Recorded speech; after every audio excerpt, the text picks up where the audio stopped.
Hi everyone, Miss Lamb here. Today we are going to learn how to create an embouchure on the flute as well as start notes, which is called tonguing. So we are going to first use our head joint. It's a lot easier to kind of focus on what you're doing embouchure wise without the rest of the flute attached here. So we're going to take our head joint. We are going to put the crown, being careful not to twist it a ton, in our left hand, and then our right hand is going to seal off this opening like this. So when we're holding it, and then it'll come to our face. Now there's a couple different ways to think about making a flute embouchure. I know it's tempting to kind of think of it like you are, if you've ever blown in the edge of a glass bottle, but that actually creates the wrong shape. So we, instead of like a circular lip shape, we're looking for more of a horizontal one. You'll see when I start playing, it almost looks like my lips aren't even open. So it's definitely a more horizontal feel to that, like you were blowing bubbles type of feel.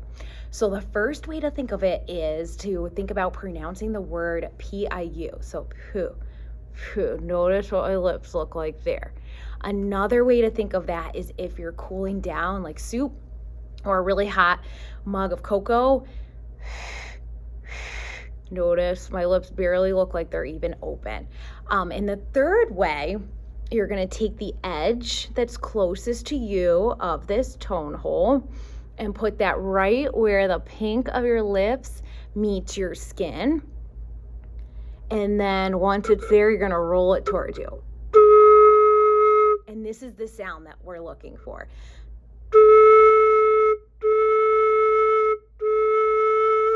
Notice this tone hole is right in the center. We don't want it off to one side or off to the other. We want it right here. And that's what my lips look like when I'm playing. So this, again, it's a little bit tricky to get the hang of. Once you do get comfortable with it, you can actually change your airstream to get two different sounds on here. So here's the first one, the low one.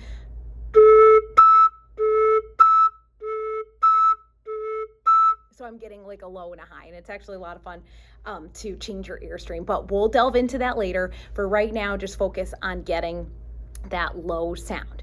Now, to start notes on the flute, we actually use our tongue.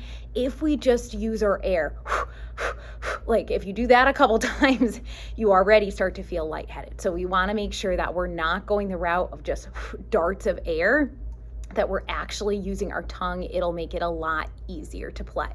So when you say the word ta, think about where your tongue is hitting. It should be hitting kind of where the teeth, the top of your teeth and the roof of your mouth meet. So that's where we want. So basically when I'm playing, I'm saying into the flute. So it sounds like I'm just going like right into the flute. If I don't do that, I'm just like blowing air, it sounds like it's not effective at all. Your tongue will get a much clearer sound. It'll actually make it a lot easier to play the flute. So that's how we start every note on the flute. It'll seem a little weird at first, but then it will just make it so much easier to play. And I'll see you at your next lesson. Bye.